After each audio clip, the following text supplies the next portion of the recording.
하나님이 다스림을 깨달으라 라는 제목으로 하나님 말씀 선포하겠습니다. 우리가 이 땅을 살아갈 때 우리 사회생활에서 수많은 크리스천들이 있죠.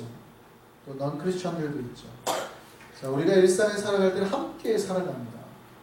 그런데 우리가 삶을 살아갈 때 신자와 불신자, 크리스천과 넌 크리스천을 구별할 수 있을까요? 신자는 하나님을 믿는 사람이고 불신자는 하나님을 믿지 않는 사람입니다. 어떻게 구별할 수 있을까요? 주일날 성경책 들고 교회 가면 신자고 안 가면 불신자죠. 그렇게 구별할 수도 있습니다. 그것 말고 다르게 구별할 수 있는 방법이 있을까요? 누군가가 옆에 있는 저분에게 보고 아이고 집사님 안녕하세요, 권사님, 장로님 이러면 이제 우리가 알 수 있죠. 아, 저분이 교회 다니시나 보다. 그런데 그런 것이 없어도 저 사람이 신자인지 아닌지 구별할 수 있을까요? 여러분이 주변에 보면 많은 사람들이 섞여 사는데 그런 거 없어도 주일에 교회 가는 걸 내가 몰라도 누군가가 와가지고 저분한테 아유 안녕하세요 집사님 하지 않아도 저 사람은 진짜 크리스찬 같다, 행동하는 거 보니까 꼭 크리스찬이네 라고 알아요 몰라요?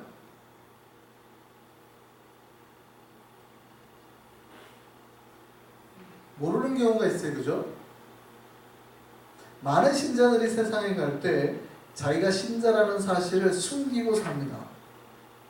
숨기려고 의도해서 숨기는 게 아니라 자연스럽게 숨겨지는 거예요. 자기의 거룩함이나 선함을 드러내면 안 된다고 교회에서 배웠나 봅니다. 절대 거룩한 티를 내시면 안 돼요. 선한 일을 행동을 해가지고 당신이 크리스찬이라는 게 드러나면 안 돼요. 그렇게. 그래서 그런지 우리가 세상에 살 때는 저 사람이 크리스찬인지 아닌지, 교회 다니는지 아닌지, 절에 다니는지 아닌지 거의 구별을 하기가 어려운 경우가 많아요. 쉽지 않죠. 그런데 우리 신자는 삶에서 반드시 주님의 역사가 드러나는 사람이어야 됩니다. 우리 삶을 통해서 주의 역사를 우리가 믿으니 그 말씀 가운데 순종할 때 하나님의 사랑과 하나님의 선함과 하나님의 거룩함이 드러나야 됩니다. 이거 감출 수가 없어요. 내가 감추려고 감춰지는 게 아니라 자연스럽게 드러나는 거예요. 그러니까 우리가 살 때 좀 다르다 저 사람은. 교회 다니는 사람 진짜 다르네. 생각하는 것도 다르고 어떤 상황에서 대처하는 게 좀 다르네. 어떤 신자는 집이 불에 탔는데 우리 같아서 막 낙담을 할 텐데 의연한 경우도 있죠. 어떤 또 신자는 자녀가 불의의 사고로 죽음을 당했는데도요, 죽음 앞에서 담담한 경우가 있어요. 물론 사랑하는 우리 자녀가 누가 사고로 죽었는데 눈물을 흘리지 말아야 된다는 말이 아닙니다. 당연히 슬프죠. 근데 과하게, 정말 과도하게 막 슬퍼해서 그 슬픔과 아픔이 그들을 삼키도록 하지 않게 하는 겁니다. 세상 사람들이 봤을 때는 무언가 좀 다른가 보다 저 사람들. 뭔가 말도 행동도 다르구나. 세상 사람들이 느끼도록 해야 된다는 거죠. 왜냐하면 신자들은 세상 사람들이 갖지 않은 능력, 다른 능력으로 살아가는 사람들이거든요. 근데 가끔은 많은 신자들 중에서 구별이 안 되게 살아가죠. 잘 모르겠죠. 그렇게 살아가는 경우도 있고 어떤 경우는 더 악한 경우도 간혹 있는 것 같아요. 세상 사람들보다 더 악하고 나쁜 사람이 있어서 신자와 불신자가 같은 사무실에 있는데 도대체 누가 신자고 누가 불신자인지 알 수 없는 거예요. 한참 부장님을 욕했는데 우리 부장님 진짜 교회 좀 다녀야 돼, 예수 믿어야 선하게 살 거 했는데 옆에서 보죠. 어떤 교회 장로라는데? 깜짝 놀라는 경우가 있죠. 그러니까 불신자와 구별이 안 되는 삶을 살아가는 거예요. 근데 신자는 내 삶을 통해서 주님의 역사를 드러내는 사람입니다. 그러니까 세상 사람들이 보기에도 주의 사람임이 드러나야 된다는 거예요. 미국에서 예전에 남부에서 노예가 있었어요. 흑인 노예가 있었을 때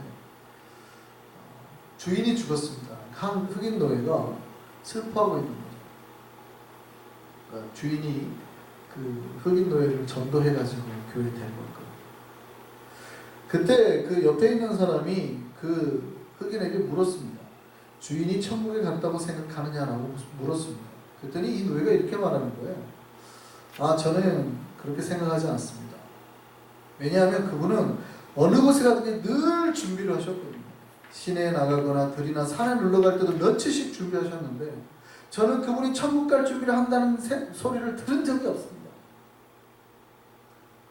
그러니 저는 그분이 천국 갔다고 생각하지 않습니다. 그러니까 이 사람은 분명히 교회를 다니는데 노예가 보기에는 이 사람은 전혀 교회를 다니는 사람 같지 않더라고요.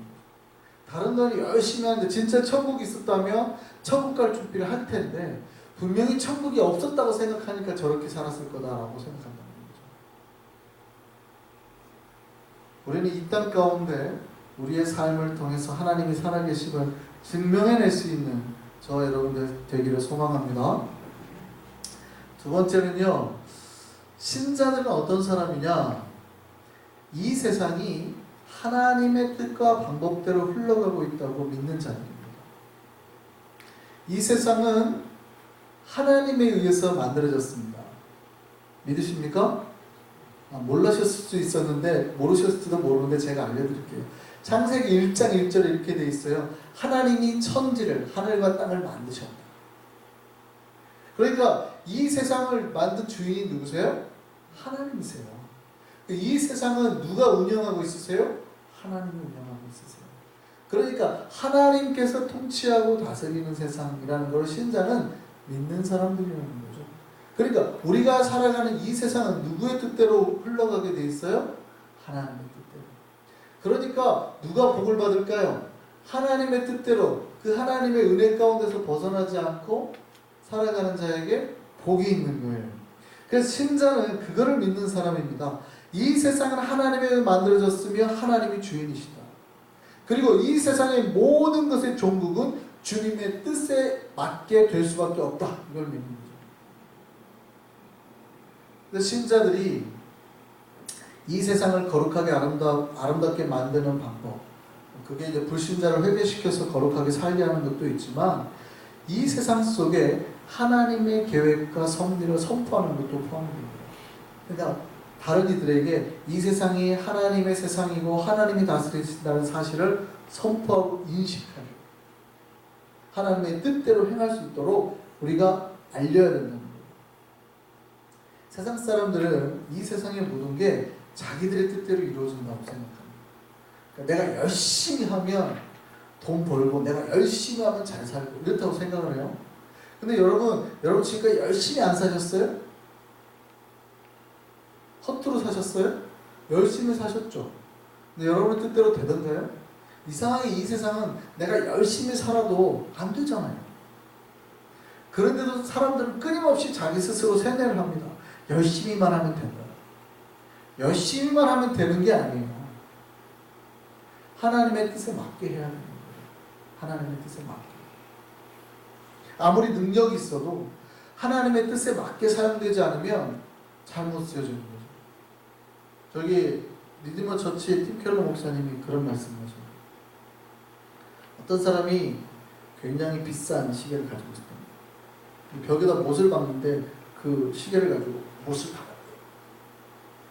못이 들어갈까요? 안 들어갈까요? 안 들어가죠. 그러니까 그 사람이 그랬대요. 이 시계 참 못 쓰겠네. 그 시계가 진짜로 못 쓴 걸까요? 원래 그 시계는 굉장히 귀한 시계인데 어떻게 쓰는 거예요? 잘못 쓰니까 그래요. 능력이 안 나타나는 거예요. 우리는 사실은 귀하게 창조됐습니다. 하나님의 형상대로. 하나님이 복받으라고 만들어놨어요. 그럼 하나님의 방법대로 쓰면 참 멋지게 쓰일 텐데 자기가 하고 싶은 대로 그냥 쓰는 거예요. 이리 팽개치고 저리 팽개치고 다 깨놓고 자기가 자기 인생 다 깨놓고 뭐라 하냐면 내 인생 못 쓰겠네. 나는 하나님의 형상이 아닌가 봐요. 자기 마음대로 살고 안 된다고 그래요. 자기 마음대로 해놓고 뭐가 파괴됐다고 그래요. 하나님의 방법대로 해야 되는데 하나님의 원래 만드는 용도대로 써야 되는 거예요.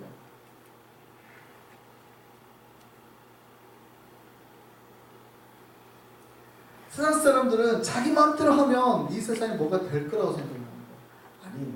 하나님께 세우신 뜻과 방법대로 해야 되는 겁니다. 세상 사람들은 자기가 특별히 돈이나 권력이 많아지면 자기가 하고 싶은 대로 다 할 수도 있고 또 해도 된다고 생각하는 거죠.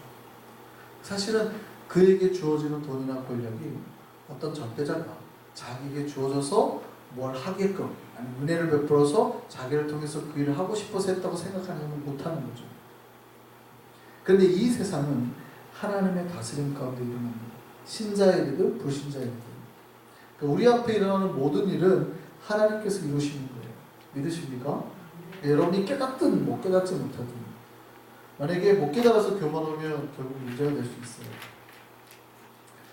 오늘 본문에 느부갓네살이라는 왕이 나옵니다.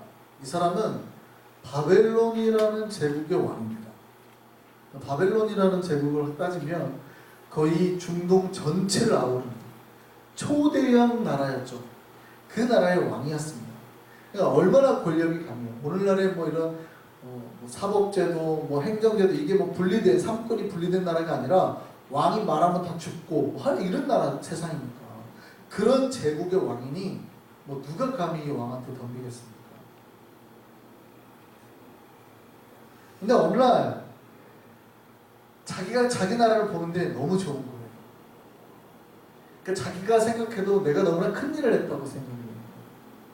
자기가 마음대로 할 수 있잖아요. 아무도 자기한테 직언이나 하겠습니까? 스스로 자기 업적에 도취가 되었습니다. 그때 이 느부갓네살이 한 꿈을 꾸게 됩니다. 근데 그 꿈이 심상치 않았던 거예요. 그래서 나라의 술객들이나 점쟁이들을 불러가지고 도대체 이 꿈이 무슨 꿈이냐 해석을 해봐라. 아무도 해석을 못하는 거예요. 그때 다니엘을 부릅니다. 다니엘을 불러가지고 도대체 이 꿈이 무슨 꿈이냐 했더니 다니엘이 딱 그 꿈 얘기를 듣더니 깜짝 놀란 거예요. 말을 못하는 거예요. 괜찮아, 말해봐. 그때 다니엘이 이런 얘기를 해줍니다. 자, 땅의 중앙에 큰 나무가 있어요. 이 나무가 하늘까지 닿을 만큼, 땅 끝에서도 보일 만큼의 큰 나무입니다. 얼마나 잎사귀가 푸르고 열매가 많고 가지가 많은지 수많은 짐승들과 새들이 와가지고 다 거기서 짐승들이 다 그 열매를 먹고 사는 거예요. 너무 예쁜 나무예요. 갑자기 하늘에서 어떤 성경에는 감찰자, 감독자라고도 번역이 되지만 영어 성경에 보면 메신저라고 하나님의 천사가 내려왔다고 생각하면 되겠어요. 사자가. 어떤 메신저가 내려와가지고 뭐라고 했냐면 그 나무를 싹 잘라버려요. 더 이상 이파리나 열매나 그 어떤 것도 새도 거기에 깃들지 못하게 싹 잘라버려요. 그리고 그루터기만 남겨요. 그래가지고 그 존재를, 그 거대한 나무를 쫓아내버려요. 그리고 그것이 하늘 이슬에 젖고 땅의 풀 가운데서 사람의 마음을 품지 못하고 짐승의 마음을 받아가지고 7년을 버티게 될 거다. 7년을 지내게 될 거다. 이런 선포를 했다는 거예요. 다니엘이 이렇게 해석을 해주는 거죠. 나무는 왕이고 왕은 너무 견고해서 그 권세가 하늘 땅끝까지 미칠 건데 그때 한 거룩한 자가 하늘에서 내려와가지고 왕의 모든 권력을 뺏고 소처럼 풀을 먹고 이슬에 젖어서 7년을 살게 될 겁니다. 그러나 7년 뒤에 왕이 정신을 차리고 복권될 겁니다. 라고 예언을 하죠. 자, 그런데 이 예언이 이루어질까요? 안 이루어질까요? 하나님의 일이 크리스천에게만 일어날까요? 넌 크리스천에게 일어날까요? 제가 뭐라고 말씀드렸어요? 이 천지는 누가 만들었다고요? 하나님이 만들었다고요. 그렇다면 사실은 크리스천이나 넌 크리스천이나 모든 것의 운영은 하나님 손에 있는 겁니다. 하나님께서 권력을 넘겨주시는 것도 권력자를 세우는 것도 하나님의 뜻과 계획 가운데.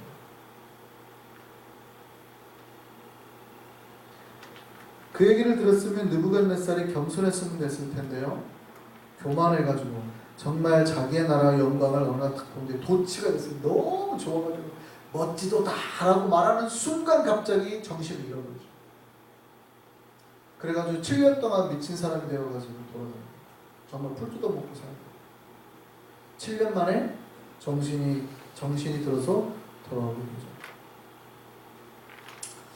무슨 말씀을 드리려 하냐면 신자는 뭐하는 사람이냐? 이 세상이 하나님의 뜻대로 이루어지고 진행되고 있다는 것을 믿는 자예요. 그러면 신자들이 뭐 해야 돼요? 불신자들은 그걸 알지 못하니 하나님의 역사를 알게 하고 하나님의 뜻대로 세상이 흘러감을 알게 해야 된다는 거예요. 그 하나님의 방법대로 하는 자는 하나님의 보호심 속에서 복을 누리겠지만 교만해서 주의 영광을 가로챈 자는 그 대가를 치르게 된다는 거예요. 신자는 우리가 살아가는 동안에 이 하나님의 역사를 믿는 자입니다. 그 말은 지금 내가 살아가고 있는 이 모든 시간 속에서 주님 나와 함께 하시고 나를 지키시고 내 모든 순간까지도 모든까지 주님이 터치하신다는 거예요. 그런데 그거를 깨닫는 사람은 하나님의 복을 누리지만 그것을 깨닫지 못하는 사람은 뭐예요? 깨닫지 못함으로 인해서 버림을 받고 깨달을 때까지 어느 정도의 과정을 겪게 된다는 거죠. 그럼 누가 복을 받느냐? 하나님이 내 인생을 주관하시고 내 삶을 복되게 하시고 나에게 복 주시는 분이라는 걸 깨닫는 사람은 복을 누린다는 거예요. 그런데 그거를 깨닫지 못하고 특별히 돈이나 권력이 많았을 때 하나님께 영광을 돌리지 못하고 자기의 그 능력에 만족해가지고 하는 사람은 하나님이 어떻게 해요? 정신 차릴 때까지 과도기를 준다는 거예요. 야, 너 내가 준 건데 너 지금 정신 못 차리고 무슨 네 능력으로 한 줄 알아? 돌아올 때까지. 신자들은 뭐 하는 사람이라고요? 내 삶의 모든 것이 하나님의 주권입니다. 그럼 내가 세상에서 해야 될 일이 뭐예요? 그 하나님의 영광을 드러내는 일로 사는 거예요. 내 인생은 하나님의 것이고 하나님이 나와 함께 계시니 신자는 이 세상 속에서 나와 함께 계시다는 걸 계속해서 증거해내면서 사는 사람이에요. 내 말을 통해서 삶을 통해서. 이것이 신자에게 하나님께서 원하시는 거예요. 기억하셔야 될 거는 하나님은 뭘 남기셨다고요? 그루터기를 남기셨다. 혹시라도 지금 우리가 그동안에 하나님께서 우리에게 주신 복을 깨닫지 못해서 잠깐 동안의 그 과도기, 하나님의 약간 우리를 들판으로 내몬 그 과도기를 혹시 우리가 겪고 있다 그러면 절망하지 마시고. 왜 그런 줄 아세요? 하나님은 완전히 버리지 않아요. 언젠가 돌아와서 다시금 그를 하나님께서 원래 두셨던 그 자리로 돌아오시고 회복하게 하신다는 거죠. 우리는 어쩌면 오늘 이 순간이 그 깨달음의 순간일 수 있습니다. 내가 지금까지 그러면 하나님의 은혜대로 살지 않았구나. 그럼 뭐 하면 됩니까? 간단하죠. 그렇군요, 하나님. 어쩌면 하나님께서 지금까지 나를 부르고 계셨군요. 나에게 복 주시고 계셨군요. 나를 지키시고 계셨군요. 그럼 내가 이제 돌아오겠습니다. 하나님의 그 은혜 가운데 깨달음 가운데 살겠습니다. 그러면 하나님께서 어떻게 해요? 그 깨달음을 얻은 그 자리 가운데서 이제 우리에게 복의 길을 열어주십니다. 회복의 길, 이제 우리에게 그동안 가지지 못했던 다시 권력이나 돈이나 이 모든 것들을 허락하십니다. 절망하지 않으셨으면 좋겠습니다. 우리가 주 뜻대로 돌아오면 반드시 회복될 줄 믿습니다. 오늘이 그 회복의 날이 되기를 소망합니다. 그 회복의 날 기쁨의 소리를 외쳤으면 좋겠습니다. 주님이 나를 다스리시는 믿고 우리가 앞에 찬양했잖아요. 주 다스리네. 주님이 내 인생을 다스림을 믿고 오늘부터 그 주님과 함께 동행하면서 회복의 날들을 살아낼 수 있는 저와 여러분 되기를 소망합니다.